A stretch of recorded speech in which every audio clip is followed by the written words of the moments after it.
Bonjour et bienvenue dans cette toute nouvelle vidéo dédiée au terminal en spécialité mathématiques. Normalement, je crois que c'est une partie qui ne se fait pas en mathématiques complémentaires. Je vérifierai avant de rentrer la vidéo. Mais donc, en tout cas, c'est ce format complémentaire. Bienvenue à vous. Mais normalement, c'est plus une partie qu'on fait en mathématiques spécialité. Donc, du coup, ici, dans cette vidéo, on va parler d'une chose qui est bien redoutée par les terminales, c'est-à-dire les intégrations par partie. Voilà. En général, c'est assez redouté parce que justement, la technique est compliquée. Ok, voilà, la technique paraît compliquée au départ. Mais vous allez voir qu'au fur et à mesure, si vous vous entraînez bien à en faire des intégrations par partie, normalement, ça va aller. Alors, je vous préviens tout de suite dans cette vidéo-là. Donc, on va expliquer ce que c'est. Et puis, on va faire l'exemple d'application. Et puis, je vous préviens, dans certains cas, parfois, en fait, pour déterminer des intégrales, en effet, on sera obligé même d'intégrer 2 fois par partie, parce que c'est un peu compliqué. Ok, bon, tout simplement, c'est parti mon kiki. On va déjà commencer par la base. Donc, on va partir. Donc, première chose, propriété. Donc, en fait, il y a certaines fonctions, par exemple de la forme u'v, quand on va essayer de les intégrer, avec nos primitives classiques, on va pas y arriver. Ok, c'est-à-dire que j'ai cherché longtemps, j'ai cherché des primitives, j'ai cherché, mais jamais je vais pouvoir intégrer. Ça va être trop compliqué. De même, si je fais une décomposition en éléments simples comme on avait vu dans la précédente vidéo, enfin dans les précédentes vidéos, pareil, je n'arriverai pas à aboutir au calcul final de l'intégrale. Donc il va falloir appliquer une nouvelle formule qui est la suivante, c'est celle de l'intégration par partie. Mais pour appliquer cette formule, on va donc devoir poser un certain nombre de choses. Tout d'abord, donc on va poser 2 fonctions, u et v. Et donc, pour chacune des fonctions u et v, on va dire que la dérivée, elle doit être continue. Ok. Donc, on va dire soit u et v, 2 fonctions définies sur i.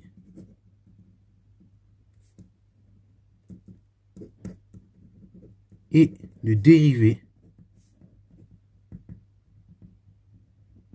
continue. Par ailleurs, cette phrase-là que je viens de vous noter, on peut le noter dans un langage un peu plus mathématique. En général, donc, ça peut arriver. Donc, pour dire u et v dérivée continue, on dit u du coup, virgule v appartiennent à C0. Et ça, par exemple, dans R. Ok. Et même pour dire c'est dérivable, on dit C1 déjà. Voilà. Et ça, par exemple, c'est dans R. Ok. Ou dans I. Voilà. Donc, pour noter ça plus proprement, on dit UV appartiennent. Ce sont des fonctions de classe C1. Donc de I. Ok, comme ceci. Voilà, donc ça c'est pour la notation un petit peu plus simplifiée de la chose. Ok. Donc ça, c'est-à-dire U et V sont de dérivées continues dans I. Ok. Bravo. Sont dérivables et continues dans I. Bon. Voilà. Donc ça, c'était la petite parenthèse de notation. Et donc, on va dire que l'intégrale de A à B de U'V, c'est égal à quoi?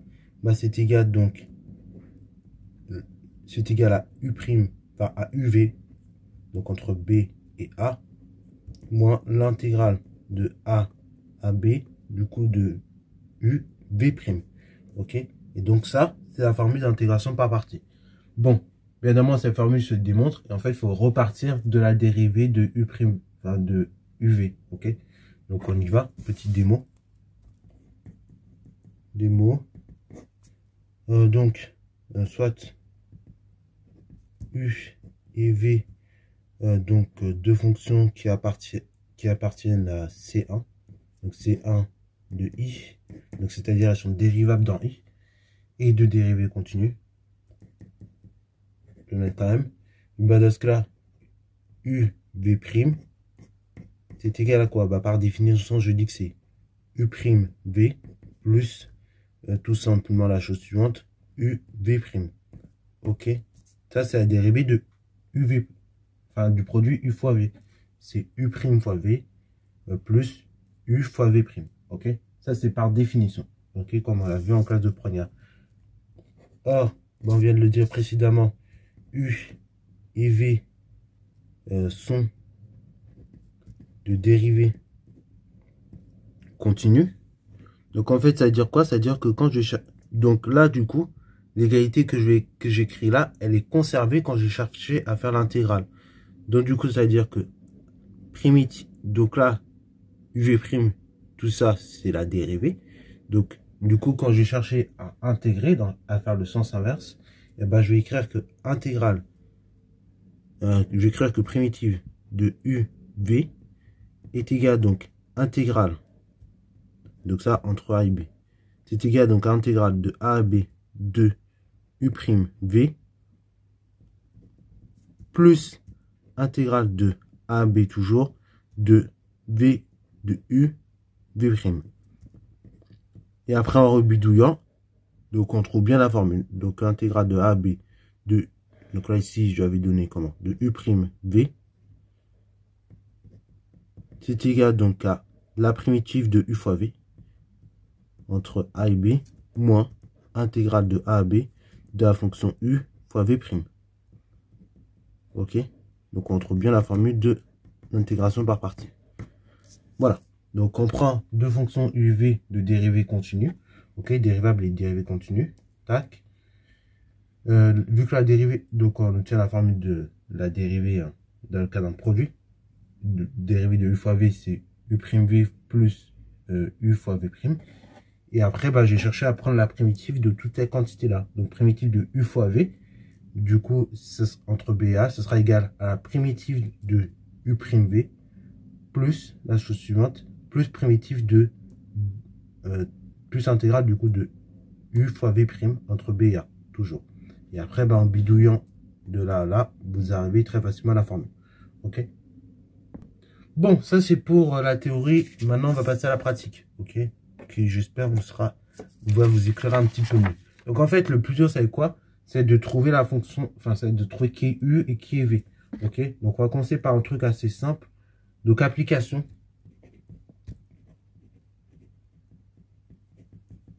Donc le but va être très simple ici, dans un premier temps. Ça va être de calculer I, l'intégrale de 1 à 2 de la fonction x ln de x. Bon. Là, si je regarde rapidement, est-ce que je peux faire avec mes formules de primitives classiques? Parce que c'est ça qu'il faut se poser comme question avant de faire une intégration par partie. Bah là, j'ai ln. Ln, bon, quand j'arrive, normalement, je vais avoir 1 sur x. C'est pas tellement sur la forme que je veux. Ok? Et primitive de ln, normalement, je suis pas censé connaître. Mais si vous connaissez, c'est x ln de x moins x. Ok? Et après, bah pareil, normalement, quand j'arrive x, bah je vais avoir 1. Bon, là, c'est clairement pas la forme attendue. Donc là, il va falloir que je passe par la formule des intégrations par partie. Donc là, ce qu'on va faire, on va poser U une fonction et V une fonction. En général, on essaie toujours de s'arranger au mieux possible pour que la fonction U soit bien choisie et la fonction V, pareil, soit bien choisie. Donc, on va faire la chose suivante. La fonction U, je vais toujours prendre la fonction qui est, enfin, comme fonction U, prime du coup, et ben je prends la fonction qui est facile à primitiver. Donc là, le plus facile à primitiver, ça va être tout simplement x. Ok? Donc ici, on pose U' de x égale la chose suivante. Donc ce sera égal à x. Donc du coup, primitive de U', c'est U de x. Et donc, primitive de x, c'est x au carré divisé par 2. Maintenant, du coup, la fonction v, bah, je vais prendre une fonction v qui, elle, est facile à dériver. Donc ici, c'est ln. ln, c'est beaucoup plus facile à dériver que u, que x. Enfin, si, x, c'est facile aussi à dériver, mais après, ln, du coup, vous ne pouvez pas avoir de primitive. C'est comme ça que vous devez raisonner. Donc après, pour la fonction v, vous prenez v de x égale ln de x. Et après, ln de x, ça, vous savez dériver. Vous dites que de ce cas, v' de x égale 1 sur x. Ok? Donc, on pose ces quatre fonctions-là. Et donc, après, on dit que U et V appartiennent donc à la classe C1. Ce sont des fonctions de classe C1. Donc, une fois dérivables. En réalité, on peut dire infiniment dérivables. Et donc, ça, de classe C1, on va dire d'un R plus étoile. Voilà. Et après, bah, tranquillement, je vais appliquer la formule des intégrations par partie. Donc, on dit, à la suite de ça, d'après la formule des intégrations par partie que je vais symboliser par IPP. Parce qu'on va écrire beaucoup de fois. Donc là, je vais mettre d'après la formule des IPP. Mais vous, dans une copie, c'est mieux de mettre d'après la formule des intégrations par partie. parce que c'est pas un symbole officiel. C'est juste pour aller un peu plus vite dans la prise de notes. Et bah, l'intégrale entre 1 et 4, non, 1 et 2, j'avais dit, de x ln de x égale. Donc là, c'est qui que j'ai choisi comme u'. Et bah, u', on a dit que c'était x. Donc, du coup, ce sera égal à, entre crochets, du coup, la fonction de base, donc x au carré divisé par 2, fois, du coup, la fonction v, donc qui est ln. Ok? Et ça, c'est vrai entre 1 et 2, on a dit. Donc ça, ln de x, on a dit c'était v, parce que facile à dériver, plus facile à dériver qu'à primitiver. Et ça, x, j'ai dit que c'était u'. Donc là, bah, tout simplement ici, j'ai mis u fois v. Et donc ça, j'ai mis entre crochets. Moins, donc intégrale entre 1 et 2 de la chose suivante. Donc cette fois-ci, c'est non plus u' fois v, mais intégrale entre 1 et 2 de la fonction suivante, donc de u fois v'. Donc u, c'est-à-dire x au carré divisé par 2 fois la dérivée de ln, qui est 1 sur x. Normalement, si vous faites bien le taf, ici, vous devez vous retrouver avec une intégrale qui est beaucoup plus facile à calculer que précédemment. Et si vous avez mal fait le taf, et ben vous allez vous rendre compte tout simplement que là, cette intégrale est beaucoup plus difficile que celle-là. Donc là, pour vous en rendre compte, il faut arriver à simplifier l'intégrale, bien évidemment. Ok? Donc ça, c'est égal à i toujours. Donc i égale. Et après, bah, je fais mes calculs. Donc là, bah, pour faire le calcul ici, ça va être toujours très simple. Vous ferez borne du haut moins borne du bas. Ok? Donc vous allez appliquer cette fonction-là en 2 moins donc la fonction qui sera appliquée en 1. Ok? Moi, tous ces processus en 1. Donc là ici, quand vous arrivez à ça, en général, c'est cadeau de Noël. Hein. Vous y arrivez assez facilement. Donc du coup, ça fera 2 au carré divisé par 2 fois ln de 2 moins, du coup, on a dit 1 au carré divisé par 2 fois ln de 1. Fermé sur la parenthèse, moins cette intégrale qu'on va essayer de simplifier. Donc là, entre 1 et 2, du coup, vous avez x au carré au numérateur, vous avez x au dénominateur. Déjà, ça, je peux simplifier par x. Il va me rester x au numérateur, il va me rester 1 au dénominateur. Ensuite, du coup, c'est équivalent à dire que c'est l'intégrale de x divisé par 2 entre 1 et 2. Alors ça, je peux simplifier encore.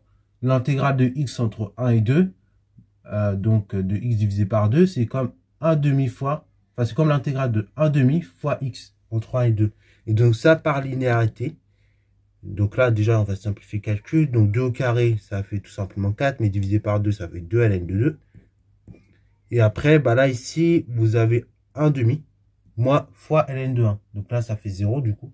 Donc en fait, il vous restera 2 ln de 2, moins, du coup, la chose suivante. Donc moins l'intégrale de 1 à 2, de 1 demi x. Et ça, j'ai dit précédemment, mais par linéarité, le 1 demi, je peux le sortir de l'intégrale. Donc en fait, ça fera 2 ln de 2 moins, donc 1 demi intégrale, donc entre 1 et 2, 2x. Et ça, c'est vrai par linéarité.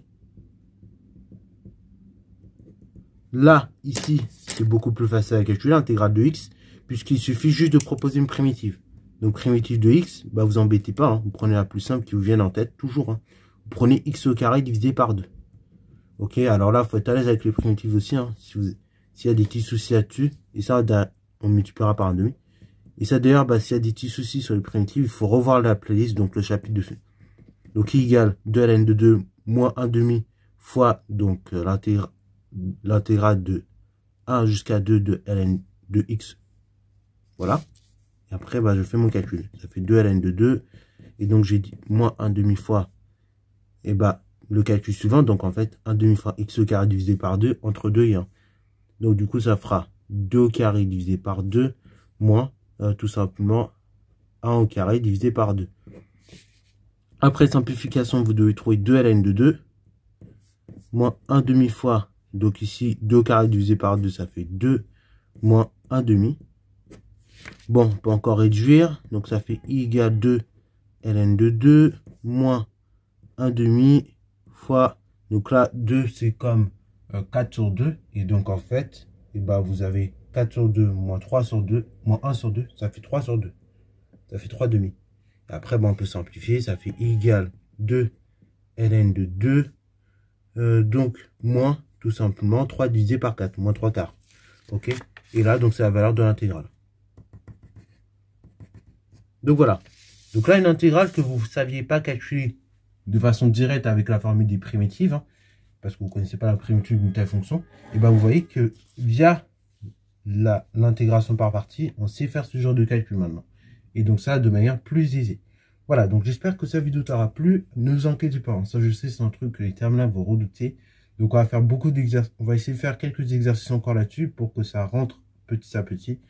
Et normalement, vous allez voir, ça devra aller. Ok? Voilà, donc sur ce, c'est la fin de la vidéo. J'espère qu'elle t'a plu. Si c'est le cas, n'hésite pas à la liker, commenter, et voir notre sport.